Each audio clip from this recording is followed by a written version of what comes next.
Do you always feel like you're constantly focusing on what's going wrong in your life? You may have had a great day, everything might have gone right. You can't help keep thinking about that awkward conversation you had at work. You keep digging up the mistakes of your past, or you keep analysing your personal flaws. We're told to be grateful, be happy, be appreciative of what we do actually have. And whilst we understand that's important, and that's what we're trying to do, we can't help but keep getting pulled back towards focusing on what's gone wrong. But why do we continue to focus on what's going wrong in life and the negatives instead of looking at our positives and what's going well for us? So, first of all, we have to understand that our brain is wired for survival. And as humans, we did actually evolve in environments where threats were very real and they challenged our survivability. We could be attacked by predators, tension could run high between groups, which could escalate into conflict, and weather conditions could strip our resources and take away our homes and stable bases. To combat this, we evolved threat detection systems in the brain which bias towards negativity.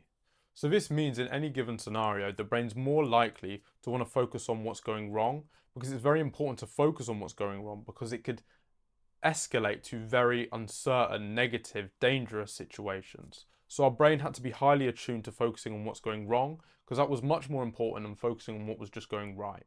So our ancestors weren't pessimistic as well. It's just that noticing danger was much more important than noticing comfort. But today life is very different and it's very safe.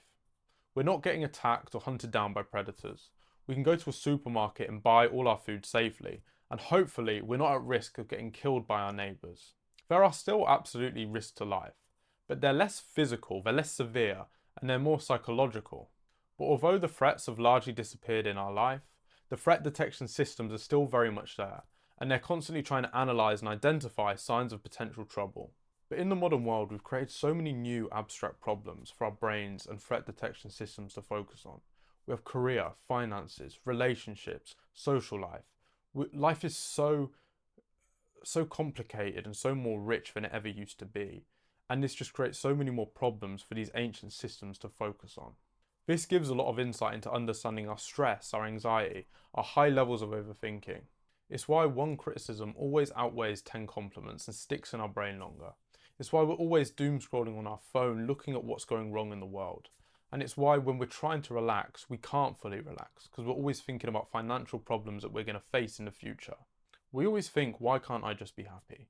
Why can't I take my mind off what's going wrong and just focus on what I have, be present and be satisfied? But the truth is, our brains didn't evolve to just make us happy. Your brain evolved to help you stay alert to problems so you could survive. Now we have an ancient system interacting in a world with modern endless abstract problems. Your brain is trying to protect you in a world that it never evolved for.